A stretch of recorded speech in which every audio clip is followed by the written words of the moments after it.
Welcome to the Jampack Report today for August 26th of 2023.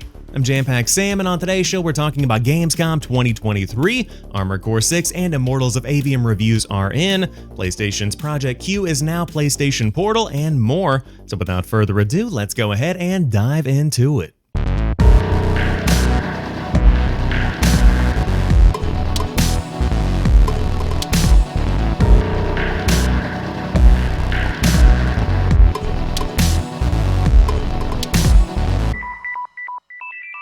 Let's start off today's show with Gamescom Opening Night Live, because this was not a groundbreaking presentation by any means, but we did get some awesome trailers for some upcoming games, upcoming updates, and a couple of surprises along the way, including some new game reveals. But I thought this was a solid show. I thought that Jeff Keighley set the tone really well, going out ahead of time and saying, hey, this is what you can kind of expect. We've got some cool stuff coming, but it is a lot of what you already know is on the way in the months ahead. And everything started off with Little Nightmares 3. And this is not a game franchise that I personally have spent time with. I have not checked out Little Nightmares 1 or Little Nightmares 2. But Little Nightmares 3 is bringing co-op gameplay into the mix. So if you've got a friend that's a fan of the franchise, or you just want to dive in with somebody, maybe your regular player too, this is a good way to do that. So it's more of that creepiness, more of that kind of environment that you've seen from Little Nightmares 1 and 2, but with another friend thrown in the mix. Now, Black Myth Wukong is where things get very exciting for me, because I was a huge fan of Wolong Fallen Dynasty earlier this year, and the gameplay trailer that was shown off really captures a lot of that. And I know that IGN also hosted, I think, 19 minutes of gameplay over on their YouTube channel if you do want to dive in and give that a look. But if you're a fan of that Souls-like combat, Wolong Fallen Dynasty is a good option for you, but you also have Black Myth Wukong bringing that even more. And so we don't have a release date right now for this one, probably going to be released in 2024, but overall it's got a really cool aesthetic to it, and once again, that combat looks really, really solid. So if you want to go back and check it out, the Opening Night Live presentation is out there, and the trailers have also been clipped out here as captured by USA Today, where they've compiled everything together, so kudos to the For the Win team over there for making this happen. Huge help for putting together a podcast recapping Gamescom Opening Night Live. Killing Floor 3 also got announced. If you're a fan of Call of Duty Zombies mixed in with a little bit of horror, maybe some more hardcore stuff than people might typically be accustomed to, Killing Floor 3 looks like it's taking the beauty of Killing Floor 2 and really cranking it up to 11. This game was confirmed for PlayStation, Xbox, and PC, and it looks very, very good. Now, gameplay is a bit limited. We don't see a ton of it. We see a couple of snippets, a couple of seconds really, in this trailer, but what we do see looks really, really polished. And I think the cinematic itself is also really neat because it shows Zeds being created, how they're made, and I think that really kind of captures the horror elements that Killing Floor 3 tends to bring. I mean, we have somebody's chest getting sawed open right here if you're watching the video version of the show. But Killing Floor 3 is going to be great for those that regularly party up with friends. Maybe if you had a crew that ran Left 4 Dead back in the day, Back 4 Blood, COD Zombies, like I mentioned, this is going to be a really good way to dive back in and just go through a round-based shooter where you're just mowing down waves of Zeds and having a good time doing it, building out your arsenal, upgrading your weapons, upgrading gear. It's just a really fun gameplay loop that they create within Killing Floor 3 and Killing Floor 2. So if you haven't checked out Killing Floor 2, also still a very solid game. I think it got a next-gen upgrade. I'm not 100% on that, but it was a great time. I think I got this one with PlayStation Plus back in the day on the PlayStation 4, but Killing Floor 3 was inevitable, and I'm glad to see it finally confirmed and on the way. Age of Empires 4 got a surprise launch on Xbox and PC if you do want to check that out, or I should say, 2 years after the strategy game launched on PC, they say here on USA Today, but Age of Empires 4 is finally out on Xbox consoles, and this builds on the enhancements that came with Age of Empires 2 Definitive Edition when it released on Xbox earlier this year.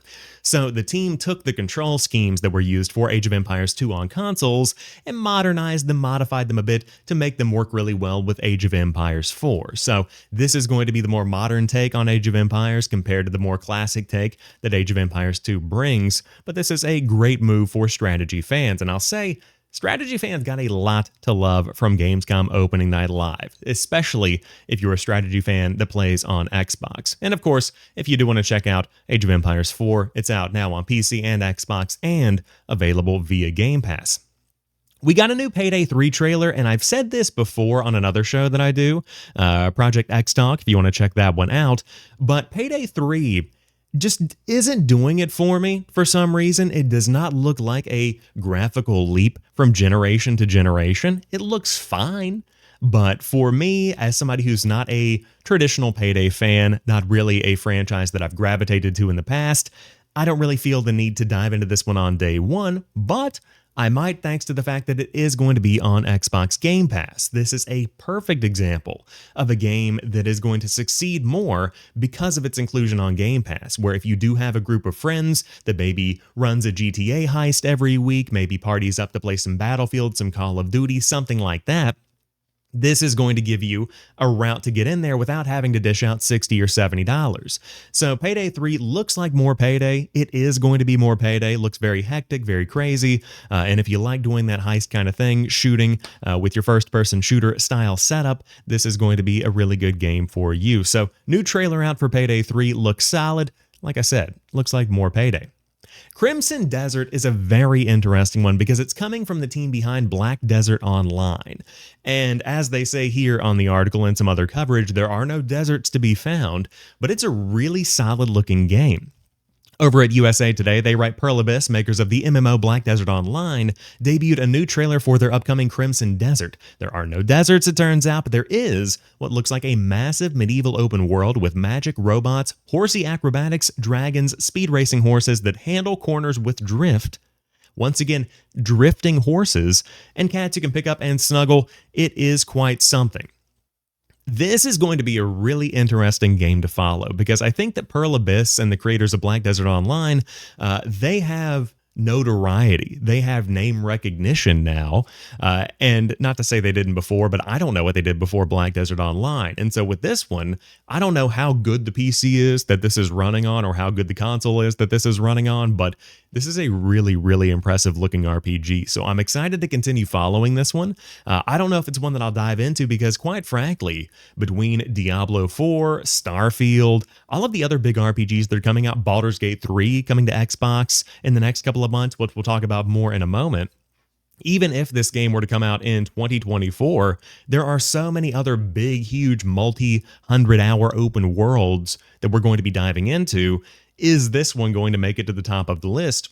It might, and it could for those hardcore fans, but for me, this might be one that I hold off on for a little while, but looks very, very promising and visually really, really impressive. So definitely a shocker for me coming out of Gamescom opening night live. Next up, in the middle of Gamescom, we saw an Assassin's Creed Mirage trailer, and there's not a ton of new content here. We see more of the city of Baghdad that you're going to be exploring.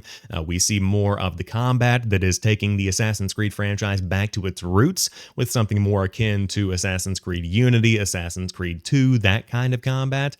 But what we do have is the confirmation that the full game is going to be playable in Arabic. Bassem is telling you about his backstory, how he grew up in Baghdad, how he's excited to be back, and bringing light to the darkest shadows of the city, I think is how they say it. And so the fact that the game has full Arabic support in the native language of the people of Baghdad is something that I love. Assassin's Creed as a franchise always does really well honoring the culture that they're highlighting through their games. And so I think this is an exciting new addition. Of course, if you do want to, you can still play the game in English and many localized languages, but a cool option to see, and of course, getting a couple of snippets of gameplay, some shots of the city, seeing it all lively and alive is always good to be able to put out in front of an audience the size of the audience at Gamescom. So Assassin's Creed Mirage is on the way. It's going to be an interesting one because this was originally going to be a DLC for Assassin's Creed Valhalla, and it grew into a project so big they figured they would release it as kind of a budget Assassin's Creed title.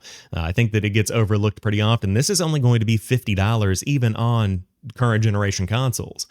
And the disc release. Like, you can just go pick up the disc for $50, and that's in an era where we see a lot of $70 releases. That's kind of become the new norm that everybody's going with. So the cheaper option is always nice, and if it is going to be fleshed out like those old school Assassin's Creed games, then it's a win-win all around. So great to see them get the spotlight for a minute at Gamescom.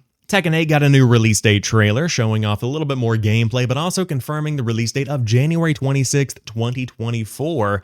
And if you are a fighting games fan, you are just living your best life right now. We have the Killer Instinct update that's on the way. We have Street Fighter 6 that launched this year. We also have Mortal Kombat 1 coming in October, and now Tekken 8 is launching in January, which I think, if you are a general fighting games fan, is a nice period of time between Mortal Kombat 1, which is again launching in October, and January 26th, whenever Tekken 8 drops, so you're going to be able to have new content that isn't necessarily one-to-one. Street Fighter, Tekken, and Mortal Kombat all have different feels, different vibes to them, but if you do like that general kind of game, this is going to give you a good cadence of Street Fighter 6 at the beginning of the summer, then you get Mortal Kombat 1 in October, and then Tekken comes out in the middle of January. So I think it's a good cadence, and it's cool to see them showing off more of Tekken 8. And there is also a new single-player mode that you're seeing here. This is the Arcade Quest, where you have kind of a chibi character, creator even, that you can make your own character with, and then go in and compete head-to-head with arcade fights. At least that's how it appears. So I don't know how much that's going to be used, but it is adding some gameplay variety to the world of Tekken 8. So congrats out there for the fans that want something more akin to that. Modern Warfare 3 got some more coverage during Gamescom, and I'll tell you right now, I'm not feeling Modern Warfare 3. We'll check out a little bit of the gameplay here. Sledgehammer Games was on stage to talk more about their open missions where you can effectively choose your own destiny, go in guns blazing, take it a little bit more quietly if you do want to do a stealth option, and that's available for some of the missions that are out there. They also talked a brief amount about their zombies mode that's coming that is going to be an open world Modern Warfare Zombies. But the more that I hear about this game, the less I want to play it, because for me, having combat options in a mission takes away from that planned experience that's on the level of a Michael Bay movie that we got from Call of Duty games back in the day. I like something that's intentionally crafted, and I think that if you just throw me in an open world sandbox, whether it be an open world zombies experience without those tight corridors, without that stress level of having a huge wave of zombies coming at you with nowhere to run, or we're talking about the campaign where it is an open world-ish kind of setup for some of these levels, it takes away from some of the tension, some of the intentionality behind the way that the game is meant to be played. So that's just my 2 cents on that one. Modern Warfare 3, of course, rumored to have been a big DLC for Modern Warfare 2, spun off into its own game. Sledgehammer Games said earlier this week that is not the case, and that the plan was always, from the very beginning, to collaborate with Treyarch and with Infinity Ward to help make Modern Warfare 3 after Modern Warfare 2, to keep those storylines tight. I don't know why I said it like that, but you see more of the Modern Warfare 3 gameplay that was shown off during the gameplay reveal trailer earlier in the week. And again, you're raiding Verdansk, you're doing a prison break. It looks fine. It's more Modern Warfare. And I think if you enjoyed Modern Warfare 2 last year, Sledgehammer Games is going to be delivering on more Modern Warfare this year. I'm excited to see how fans react to this, because is Call of Duty getting a little bit long in the tooth? Of course, I'm sure it's still going to sell millions and millions and millions of copies, but are we getting to a point where it's almost oversaturated? Or have we been oversaturated for a number of years? I would love to know your thoughts on that down below in the comments if you're watching on YouTube, or hit me up on Threads at Jampack Sam. Let me know what you think. Nightingale got an early access trailer. This is what I call the Mary Poppins umbrella game, and there is some coolness to this. There are some cool elements to this, I guess. This is, as described by USA Today, the steampunk crafting FPS fantasy RPG. From the new trailer, it seems like it's bursting with creativity, though we're still nowhere closer to knowing what's actually going on here.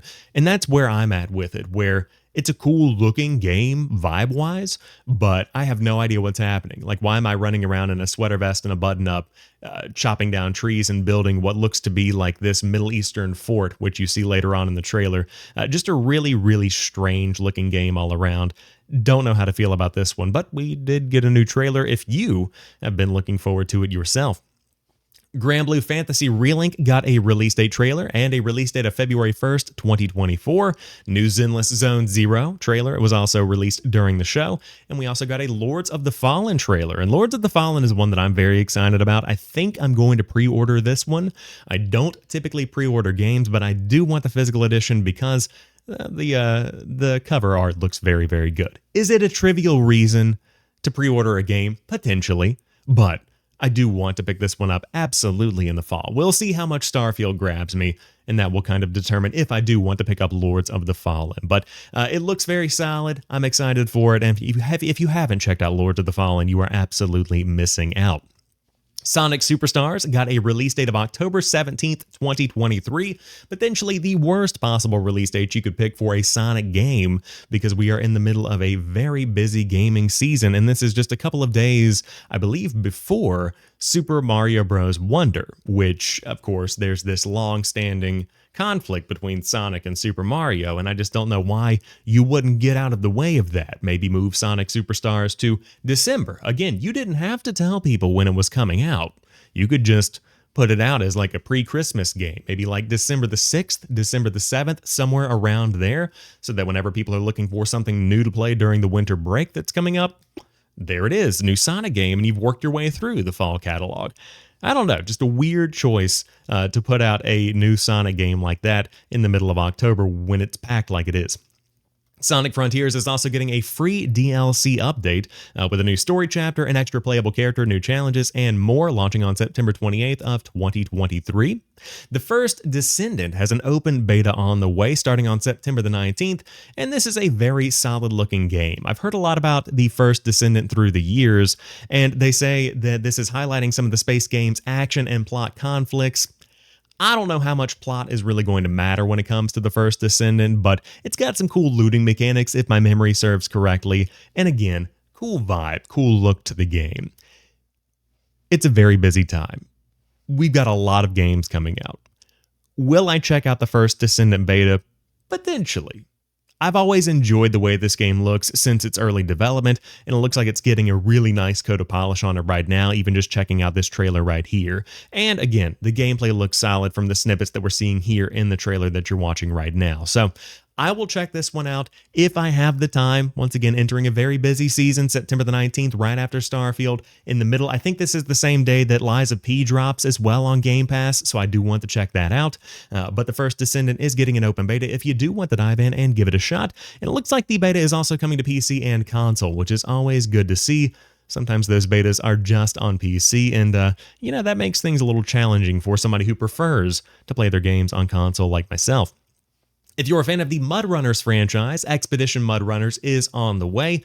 It's more of that hooking to trees, crawling through mud, slowly climbing your way up a mountain kind of action that people love from those games. I tried SnowRunners on Game Pass. Not my thing, but I know that there are fans out there, and that's coming in 2024. The Crew Motorfest is also getting a free trial if you do want to check it out. You can play for 5 hours after the game launches on September the 14th, if I remember correctly. Yeah, September the 14th, looking at the end of the trailer. But this is one of my most anticipated games of the year. I don't know if it's going to be a day one for me right now. I'm leaning towards yes, because the beta was really fun. I checked out the closed beta. I gave my impressions in a video if you do want to go back and check that out. But it's got a nice gameplay variety. The look of the type of races, I guess, changes from moment to moment. You know, if you want to do one of the expedition style races, it's in the beautiful lush forest of Hawaii. If you want to do one of the Tokyo Drift style races, it has a cool setup there. But it's got a lot of different elements like that keep the gameplay feeling fresh, and of course tons and tons of cars. If you like Forza Horizon, the Crew Motorfest is one to check out. Cyberpunk 2077's DLC Phantom Liberty is going to be launching in just a few weeks, and we got a quick look at what that is going to bring, and it looks like this is going to be a much bigger overhaul than people might have expected. Of course, they talked about this a bit whenever it was revealed, but they also shared that Cyberpunk 2.0 is on the way for the general game. This is going to be a free update that brings some of the quality of life improvements that are coming with Phantom Liberty over into the base game that's going to be available for all current gen players. And I would assume this includes things like the skill tree getting modified and rethought, probably the car combat also coming into the base game, which has been modified and improved. So lots of cool stuff to check out there. And of course, you have Idris Elba, who's adding a ton to the game through Phantom Liberty. So this is really neat to see. I'm glad to see that the other version of the game, the base version of the game, is going to be getting some of these quality of life improvements. And it also makes sense because if you have two different gameplay styles, two different skill trees in the base game and the DLC, that can make things a bit complex if you're playing as the same character, which you are. So lots of content here, basically a whole game. And if you are a fan of Cyberpunk, this is going to be what I would consider to be a polished version of the original Cyberpunk launch, where we all wanted it to be a beautiful, great-looking game that ran incredibly well, and now a few years after the launch of the original base game, Phantom Liberty brings a new story with the polish that the base game now has across consoles and PCs. So really looking forward to hearing how people feel about this one. I'm probably going to check this one out next year.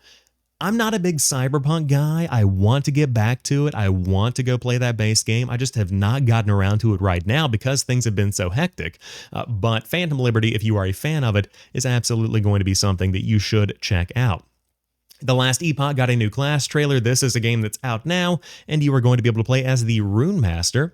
Another Mortal Kombat 1 trailer was revealed, and it's gorier, disgusting, and more brutal than ever. Of course, Mortal Kombat 1 thrives on that element, thrives on the bloodiness of the fights that you see in the game, but you also got a couple of different characters confirmed. General Shao and Sindel were both confirmed to be in the game, and we get a couple of new cameo fighters as well. So that game launches in the middle of October if you are a fan of the fighting game franchise.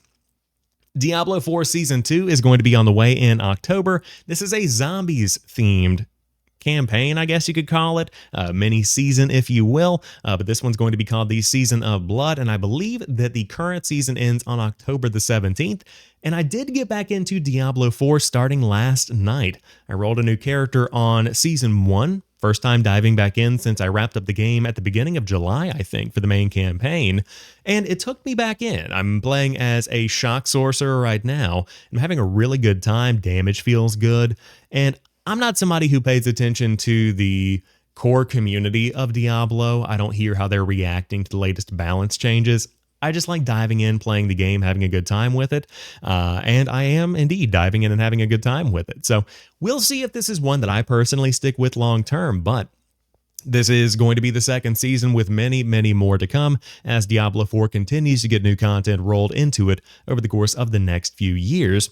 And finally, we have a new Alan Wake 2 trailer that was too good to include embedded on the USA Today channel, so I've pulled it up here on YouTube for us to check out while I talk about it. But this shows off Alan Wake gameplay for the first time. Up until now, Alan Wake has kind of been trapped in the dark place, even in the trailers that we've been seeing.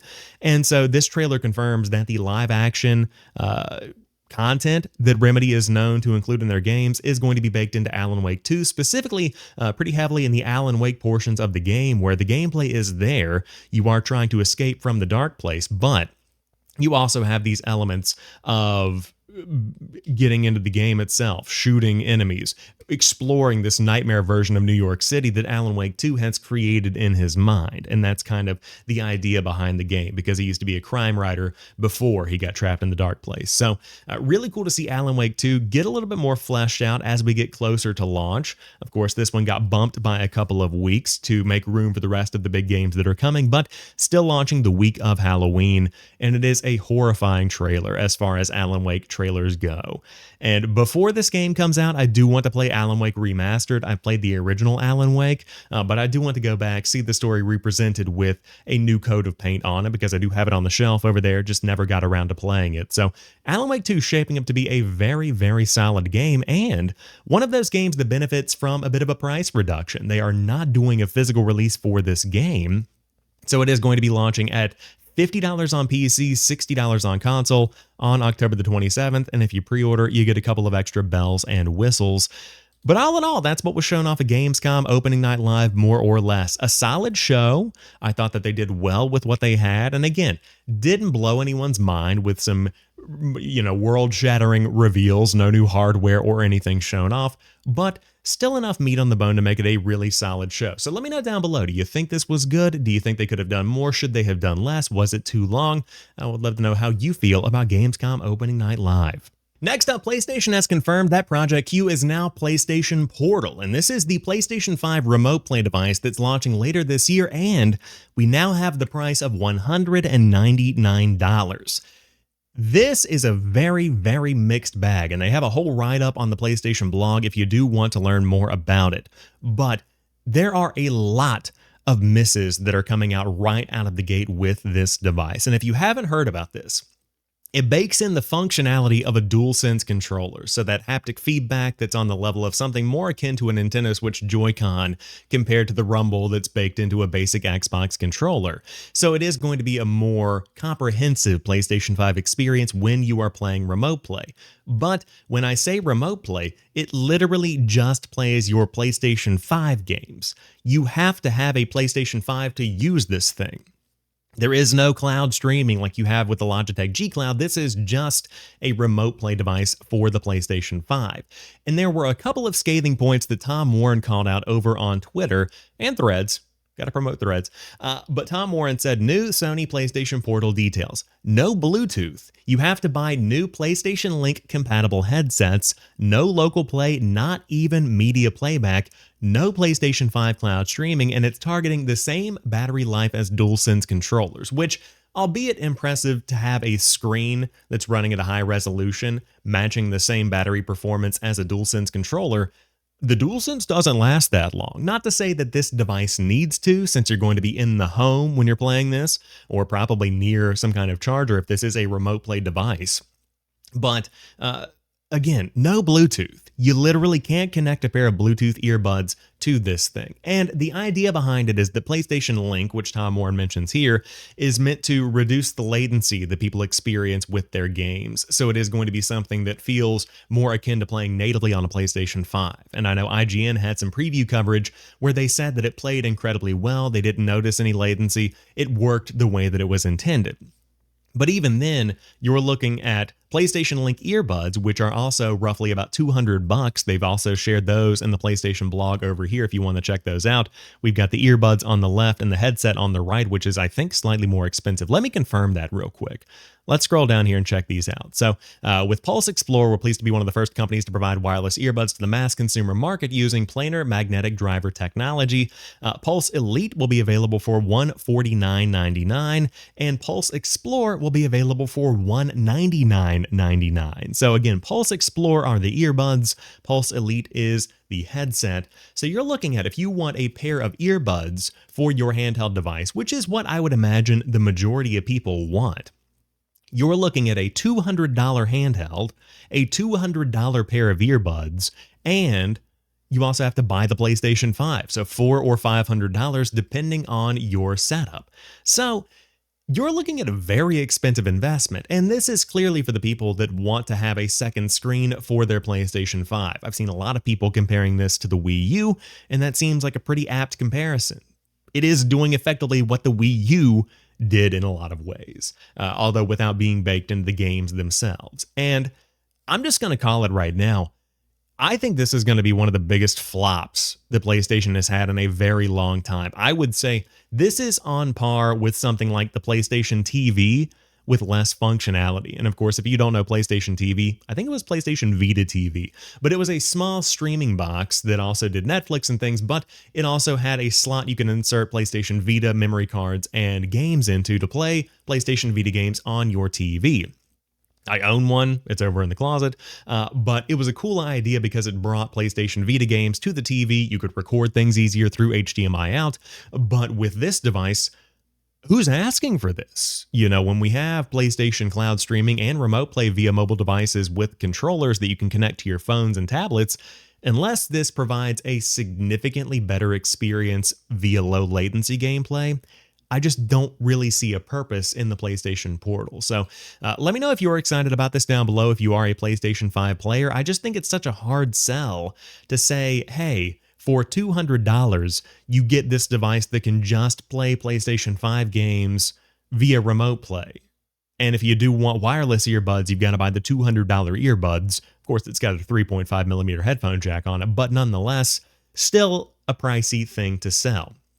Now, shifting over, let's talk about some of the games you're going to be able to stream from your PlayStation 5 on this thing. Specifically, we have Armored Core 6, and the reviews are in. We head to Shinobi602 over on Twitter, where he writes, Armored Core 6 reviews 10 from Games Hub. We've got a 9 from Shack News, a 9 from Destructoid, an 8.25 from Game Informer, an 8 from IGN, an 8 from GameSpot, a 7 from Push Square, a 5 out of 5 from Eurogamer, and a 3 out of 5 from VG247. And currently it is sitting at an 87 on Metacritic with 56 critic reviews. Pretty solid turnout for Armored Core 6. And checking out some of the gameplay, we have the trailer here via Metacritic that we can all check out and watch. Very impressed with what I'm seeing here, and I am not a big Armored Core guy. This is not a game that I dove into on day one or that I plan on diving into anytime soon, but looking at it, hearing the comparisons that people have between this and some of From Software's older games, it looks like Armored Core is really back in a big way, and I've heard a lot of people talking about diving into this for the first time as their first Armored Core experience and having a really good time with it. I've heard the term bullet hell thrown around in there with how many missiles and bullets you're trying to dodge, and if you like mech combat, it looks like it does really well bringing that kind of experience and packaging it up and, you know, building on that notoriety that From Software has with Elden Ring and Dark Souls for the quality of their game, while also bringing something that doesn't really feel like those games. This is obviously way more accessible, but it can still be a very difficult game. That's what I'm hearing, at least from the community. So this is probably, once again, an early 2024 one to check out for me, maybe a Black Friday pickup. I've seen it on Ant Online for, I think, $45 right now, which is a pretty solid deal, but this game just came out this week, and it's exciting to see these big fall releases start to come out, and Armored Core 6, while it's not the biggest fall release, is definitely one that's on a ton of people's radar after the success of Elden Ring from Software. So if you're enjoying the gameplay, clearly going to be some awesome mech action here that you dodge, bob, and weave between bullets, and also, you know, yeet your enemies off of a platform by running into them. So that's always something that's really cool. Then we head over to Benji Sales on Twitter, where he's got the first Immortals of Aveum reviews wrapped up for us. Game Informer gave the game an 8 alongside IGN, with Press Start giving it a 9. VGC gave it a 4 out of 5. Eurogamer gave it a 2 out of 5.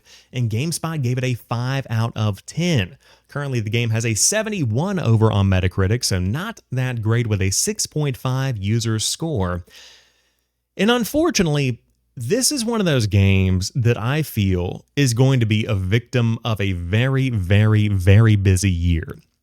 Because if Immortals of Aveum had come out in 2022, that was a year with little to no huge releases. This had a very bland fall season, or I should say we had a very bland fall season last year. And so if Immortals of Aveum had come out, it would have less to compare itself to, because right now Immortals of Aveum is coming out at the end of August. We've got a slew of releases coming out over the course of the next few weeks that are going to immediately catapult this one to the back of the backlog. And that's if people pick it up. So for me, myself, this is going to be maybe a Black Friday game for me, maybe something I pick up in the spring sale on the Xbox Marketplace, something like that. But it's not one that I feel compelled to dive into after seeing these reviews. And it is going to be a AA level game. You know, it's coming from Ascendant Studios, released as an EA original, so published by EA, developed by Ascendant, and it seems like it's fine, but in 2023, fine is a really, really tough line to walk because of how many games are so much more than fine. And so that's not to dig on Immortals of Aveum, but I would be curious to see if in 2022 this game had come out, would the reviews be significantly higher? Because there are just fewer big games coming out in such a busy year. You know, could be the case, could not, but that's how the games are sitting right now between Armored Core 6 and Immortals of Aveum. It's a solid week. Immortals of Aveum didn't fare as well as Armored Core 6 in the reviews, but hey, everybody out there loves different games. And one thing I want to drive home: every game that comes out is going to be someone's favorite game. The worst game you've ever played is somebody's favorite game. And so Immortals of Aveum, while it may not be getting 9s and 10s across the board, this is going to be somebody's game of the year. I guarantee it. And I think that's the beauty of the gaming industry that we are all in right now. But to wrap up today's show, we've got a trifecta of Microsoft news to dig into, with the first coming from IGN, where they write, Microsoft submits a new Activision Blizzard deal for review after the CMA confirms the original deal has been blocked. Wesley Yimpool writes at IGN, to address the CMA's concerns, Microsoft has restructured the deal to buy a narrower set of rights. This includes signing a deal with Assassin's Creed maker Ubisoft to sell the cloud streaming rights for all current and new Activision Blizzard PC and console games released over the next 15 years, excluding the European Economic Area. The rights will be in perpetuity. Quote, as a result of the agreement with Ubisoft, Microsoft believes its proposed acquisition of Activision Blizzard presents a substantially different transaction under UK law than the transaction Microsoft submitted for the CMA's consideration in 2022, Microsoft President Brad Smith said. As such, Microsoft today has notified the restructured transaction to the CMA and anticipates that the CMA review process can be completed before the 90-day extension in its acquisition agreement with Activision Blizzard expires on October 18th. Microsoft said that under the restructured buyout, it will not be in a position to either to release Activision Blizzard games exclusively on Xbox Cloud Gaming or exclusively control the licensing terms of Activision Blizzard games for rival services, opening the possibility of Activision Blizzard games appearing on PlayStation and Nintendo consoles on cloud gaming services. Ubisoft can now commercialize the distribution of the games via cloud streaming, including to Microsoft itself. Ubisoft will buy the cloud streaming rights to Activision's games through a one-off payment and through a market-based wholesale pricing mechanism, including an option that supports pricing based on usage. Ubisoft will then have the ability to license out to third parties the cloud streaming rights to Activision's games under any business model of its choosing, including buy-to-play, multi-game subscription services, or any other model that may arise. Ubisoft will also be able, for a fee, to require Microsoft to adapt Activision's titles to operating systems other than Windows, such as Linux, if it decides to use or license out the cloud streaming rights to Activision's titles to a cloud gaming service that runs on a non-Windows operating system. This is not a green light, says the big thing in the middle of the IGN page. That's a quote from the CMA. Sarah Cardell, chief executive of the CMA, said the CMA today confirmed that Microsoft's acquisition of Activision, as originally proposed, cannot proceed. Separately, Microsoft has notified a new and restructured deal, which is substantially different from what was put on the table previously. As part of this new deal, Activision's cloud streaming rights outside of the EEA will be sold to a rival, Ubisoft, who will be able to license out Activision's content to any cloud gaming provider. This will allow gamers to access Activision's games in different ways, including through cloud-based multi-game streaming services. We will now consider this deal under a new Phase 1 investigation. This is not a green light. We will carefully and objectively assess the details of the restructured deal and its impact on competition, including in light of third-party comments. Our goal has not changed. Any future decision on this new deal will ensure that the growing cloud gaming market continues to benefit from open and effective competition, driving innovation and choice, end quote. So, the situation here as it lies right now is that Microsoft has submitted a new deal. Ubisoft will be given the rights to license out cloud streaming games to whatever service they see fit, and the CMA should potentially approve this deal. Now, I am not a legal professional, but I would assume that if this deal has been poised for Ubisoft or proposed for Ubisoft, if this deal has been submitted to the CMA, the lawyers at Microsoft have looked this through and through and said this is a concession that will meet every single need, because now all of the pieces are out on the table. The CMA has said what the problem is. Microsoft has argued why it's not a problem. The CMA has said it still is, and now the parameters are defined. This thing is going to go through.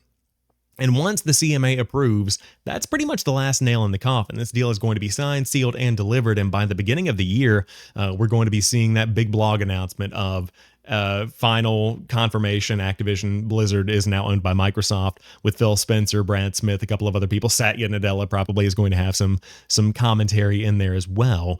But it's good to see this thing move forward. I'm tired of talking about it. I'm ready to see games on Game Pass. And Phil Spencer had a couple of things to say during an interview with Destin Legary over at IGN. If you haven't checked out that interview, very good interview from Gamescom. But he basically said, if you're expecting Call of Duty and other big games to come into Game Pass on day one, that's not going to be the case. These things are going to roll out over the course of the next couple of years, and it's going to be a gradual integration into the Xbox family. So if you're looking forward to a big Game Pass drop as soon as the CMA says yes, once Satya hangs up the phone, he's not going to flip a switch. All right, that's going to be a while. So just set your expectations properly, and everything's going to be fine. Take a step back, relax, drink a 7-Up, eat a Twinkie. You're gonna be all right. We're good. But as part of these new agreements, of course, Microsoft has signed deals with Nvidia and many other providers, and now we see the fruits of those labors. Tom Warren of The Verge writes, Microsoft's PC Game Pass arrives on Nvidia's GeForce Now service this week. Nvidia is starting to roll out access to PC games and Microsoft Store titles on its GeForce Now streaming service this week. PC Game Pass subscribers will be able to start streaming titles through GeForce Now on August 24th, including first-party Microsoft games like Deathloop and Grounded, as well as third-party titles like No Man's Sky and Mount and Blade 2 Bannerlord. While PC Game Pass and Microsoft Store games will be available on GeForce Now, not all of them will be available to stream immediately on Nvidia's service. Nvidia has done the work to integrate the Microsoft Store into GeForce Now, but it still needs to onboard all the games that are available on a PC Game Pass subscription. That means the PC Game Pass subscribers and anyone who has purchased a Microsoft Store game might need to wait a little while yet for their entire library to be available on GeForce Now. So a selection of the games are going to be available, but again, more games for more people, giving people more options of how they want to experience the games they enjoy. So seeing PC Game Pass integrated into GeForce Now is super cool. Of course, GeForce Now is a service that requires an additional subscription, but it also frees up the ability to stream on something that's often a little bit more stable than Xbox Cloud Gaming because of those dedicated servers and things that Nvidia has on their back end to make it happen. So cool to see once again these deals continuing to expand options for players. And finally, speaking of continuing to expand options, Baldur's Gate 3 is coming to Xbox this year. This is a very big deal, and so effectively what went down is that Larian Studios met with Phil Spencer and the Xbox team during Gamescom week, and they came to the agreement that the Xbox Series S is not going to have local split-screen co-op, while the Xbox Series X will. So it's going to be somewhat of two different versions of the game released on the Xbox platform, distributed properly. Now, another element to this is that cross-save support is also coming with the PC version of the game. So if you play the game on PC right now, you are going to be able to carry over all of that progress and work between them on PC and Xbox back and forth, which is awesome, awesome, awesome to see. This opens up a very big can of worms. Now, Xbox has also put out a tweet and said that they are continuing to work with Larian on getting the games running on the Xbox Series S in their full capacity. So that would mean including local split-screen co-op.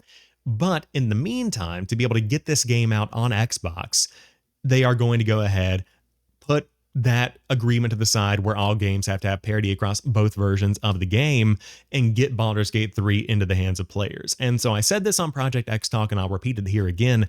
If Baldur's Gate 3 had not been as successful as it is, I do not think this would be happening. Because right now, Xbox is a platform where they're the only big competitor that isn't going to have one of the biggest RPGs of the year, if not one of the biggest RPGs of all time. That's a bad spot to be in. You don't want to be that guy. And so right now, Xbox has to make a choice. Do they want to limit one feature that maybe not many people are going to use on the Xbox Series S, or do they want to forego the entire Baldur's Gate 3 availability on Xbox as a platform? Obviously, you want that money. And so while it's not going to be coming out at the same time as the PlayStation 5 version in a couple of weeks, which I think launches on the same day as Starfield, you are going to be able to play Baldur's Gate 3 by the end of the year is what Larian has said. Now that release date could change, or release time frame might change, but I would say a December release is probably likely, maybe a November release for Baldur's Gate 3. I would assume the work is done. They just have to figure out how to distribute these games properly and make a couple of final tweaks to make sure things are running properly. So between now and then, we could see another update where they say, hey, we got it running, everybody gets everything. But it's really good to see that they are bringing this thing to the finish line, and Xbox players are going to be able to play this. And for me, in my case, this is sooner than anticipated, because I expected Baldur's Gate 3 maybe to come by like March 2024. Seeing it by the end of the year confirmed by Larian, it's a pretty big win. So congrats to the team at Xbox, congrats to the team at Larian, and it's kind of one of those better late than never scenarios, and it's really not that late in the grand scheme of things, especially with a very, very busy fall season. But that wraps up today's episode of the Jampack Report. If you're new here and you enjoy what you see or what you hear, hit that subscribe button on YouTube or add the show to your podcast feed of choice and get it delivered right to you every single Sunday at 10 a.m. Eastern Time. It's always a good time breaking down the news of the week with you all, and I hope you enjoy it as well. But until next time, you guys have a fantastic week. I'll talk to you soon, and as always, keep on playing.